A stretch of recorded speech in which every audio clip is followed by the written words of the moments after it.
चिकित्सा मंडल साहब मौजूद हैं। जेडीयू के कद्दावर तेज तर्रार नेताओं में जमालपुर से आते हैं और पहली बार नुमाइंदगी कर भी रहे हैं। लेकिन जिस तरीके से ऐतिहासिक सत्र रहा, बजट सत्र रहा और ऐतिहासिक राशि भी बिहार के लिए आवंटित किया गया, बहुत बड़ी बात है। खुद जमालपुर के विधायक साहब हमारे साथ इस वक्त मौजूद है। सर, जनता ने पाया कितना, जनता ने खोया कितना?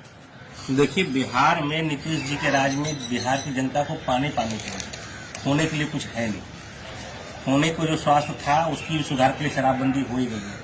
और जो लोग रोते हैं कि शराबबंदी के बाद पैसे की कमी है, तो बिहार के बजट को उन लोगों को देखना चाहिए। कहते हैं गंभीर वित्तीय संकट है। देखिए, ये बोलने वाले लोग बहुत कुछ बोलते हैं।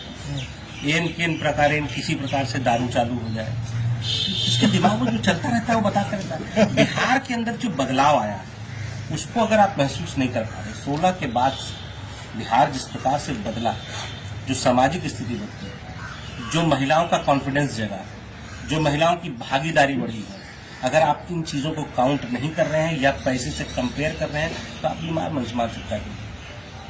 पैसे की कोई कमी नहीं है। पूरे भारत में सबसे ज्यादा एजुकेशन पर पैसा देने वाला कौन सा राज्य है? बड़े बड़े राज्य हैं जहां बहुत व्यापार है, बहुत पैसा है, किसी के पास समुद्री किनारा है, किसी के पास इंडस्ट्री है, बहुत सारी चीजें हैं, मगर क्या एजुकेशन के अंदर पूरे बजट का 20% पैसा किसी ने दिया है? और वो बिहार ने दिया है। आप कहते हैं वित्तीय संकट। हम हेल्थ केयर पे लोग बोलते हैं कि स्टैंडर्ड है कि 6% होना चाहिए, हमारा 6% से ज्यादा है। कहां पैसे की कमी है? बिहार की जनता के हित में जो कुछ है उसमें 1 पैसे का भी बिहार सरकार किसी भी हालत में कोई कटौती नहीं करने जा रही। तो इसलिए बिहार को पाने के लिए है। और नीतीश कुमार जी का अभी आप सब लोग जानते ही हैं कि अभी जो यात्रा चल रही है, समृद्धि यात्रा, 20 वर्षों से उन्होंने जो काम किया और बिहार की जो समृद्धि हुई है उसको जाकर के नापने का काम आप लोग कीजिए। वो जाकर के देखिए क्या बदलाव आया बिहार के लिए। खुलकर मैं बाकी के साथ नचिकेता मंडल साहब बता रहे हैं कि जिस तरीके से बिहार विकास के रास्ते पे आगे बढ़ा है, विकास की दस्तक दिया जा रहा है, विकास की पृष्ठभूमि को रचा जा रहा है, निश्चित तौर पर बिहार के वास्ते बेहतर और शानदार चीजें भी हैं।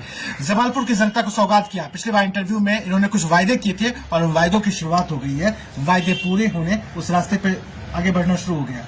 देखिए, जमालपुर के लिए हम लोगों ने जो रोड मैप तैयार किया था डेवलपमेंट का, उसको हम लोग लगातार काम कर रहे हैं। देखिए, प्राइमरी स्टेज पे लोग कहते थे कि हमारा प्रखंडवाद में कॉलेजेस नहीं है, तो हमने धर्रा के अंदर जो है कॉलेज का डिमांड किया। प्रॉपर धर्रा के अंदर इसकी तैयारी चल रही है, प्रस्ताव भी आ गया है और धर्रा के अंदर डिग्री कॉलेज का भी है।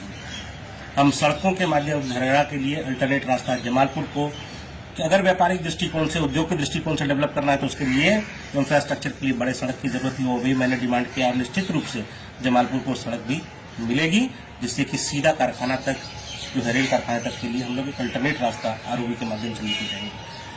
हमारा प्रयास है कि यहाँ, और बिहार सरकार की अपनी योजनाएं हैं कि किस प्रकार से उद्योगों को डेवलप करके नौजवानों को हम आगे बढ़ाएंगे। उस पर भी काम लगातार चल रहा है। निकट भविष्य के अंदर जमालपुर की जनता से किए गए सारे वादे पूरे होते हुए दिखाई देंगे। निश्चित तौर पर यह सत्र लंबा रहा और इसमें 0 आर, ध्यानाकर्षण, तारांकित सवाल, तमाम चीजें रही।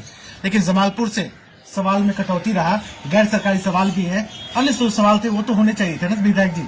देखिए, लोग कहते हैं सवाल का मसला, अगर 0 आवर का कोई प्रश्न है तो 0 आवर में क्या सवाल पूछे जाते हैं कि अगर आपको डिमांड ऐसा है, तो हमारी सरकार और हमारे जो विभाग के जितने भी लोग हैं वो सारी डिमांड्स को पूरा करने में तैयार रहते हैं, तत्परता के साथ हैं। तो हो सकता है सदन में सवाल उठाने से लोगों का थोड़ा दिखता है वीडियो में, तो उससे प्रचार होता है। लेकिन जितने काम की बातें मैंने कही, लोगों से जो बातें कही, उम्मीद की, आप उसको पता करवा लीजिए, उन सब चीज़ों को प्रस्ताव करके चलेंगे। तो काम जितने होने चाहिए उन सब बातों को मैं उठाता रहा हूँ और वो काम हो रहे हैं। हमको प्रशासन का भी और सरकार का पूरा सहयोग मिल रहा है। प्रश्न उठा करके ये होता है, लोकप्रियता का साधन है, हमको उसकी आवश्यकता महसूस अभी नहीं हुई है। हाँ, हमने जो है गैर सरकारी में रखा है और उसमें क्योंकि केंद्र सरकार की इन्वॉल्वमेंट है उसमें, इसलिए हम चाहते हैं कि बिहार सरकार वो प्रस्ताव बना करके दे। जैसे कि मुंगेर के अंदर पर्यटन के दृष्टिकोण से धार्मिक पर्यटन का वो बढ़ाने का काम हम लोग कर रहे हैं।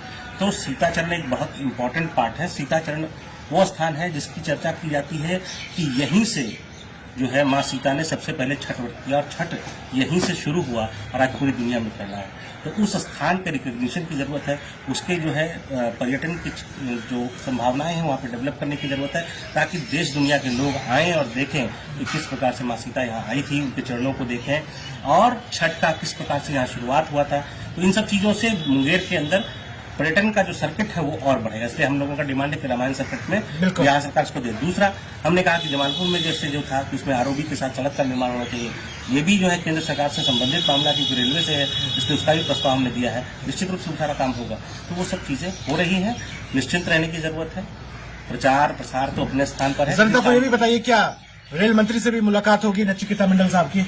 निश्चित रूप से हम लोग प्रयास करेंगे। बहुत सारे डिमांड जो पिछले 2 वर्षों से मैंने आदरणीय ललन बाबू की कृपा से हम उनको रिप्रेजेंट किए हैं रेलवे के एमपीज मीटिंग में, हम उनके रिप्रेजेंटेटिव बन के गए और उसका असर ये दिखा कि जमालपुर रेल कारखाने के अंदर जो आज नया वर्कलोड आया है और उसके बाद जो है जो कहते थे लोग कि यहाँ पर ये स्टीम इंजन का कारखाने का मरम्मत होता था, तब बंद होने की बात आई थी। फिर डीजल इंजन का मरम्मत शुरू हुआ, फिर कहा कि अब डीजल इंजन से स्विच कर रहे हैं, इलेक्ट्रिक इंजन पे जा रहे हैं।